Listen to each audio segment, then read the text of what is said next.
હવામાન ખાતા અને સરકાર દ્વારા જે આગાહી કરવામાં આવી છે અને સરકારશ્રીના સૂચના મુજબ કે કોઈ ખેડૂતોનો માલ પલળે નહીં એની કાળજી રાખવા માટે અમને જે સૂચના આપી છે એના ભાગરૂપે અમે છેલ્લા 4-5 દિવસ પહેલાંથી ઓનલાઈન રજિસ્ટ્રેશન કરાવી અને ટોકન સિસ્ટમ ગોઠવેલ છે. તેમાં ઘઉં અને ચણા ટોકન દ્વારા મંગાવવામાં આવે છે.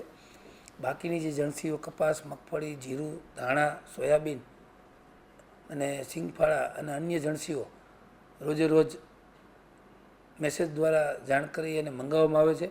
બધી જણસીઓ અમારી પાસે શેડની વ્યવસ્થા પૂરતા પ્રમાણમાં હોય અને અમે શેડમાં જ બધી જણસીઓ ઉતારવામાં આવે છે.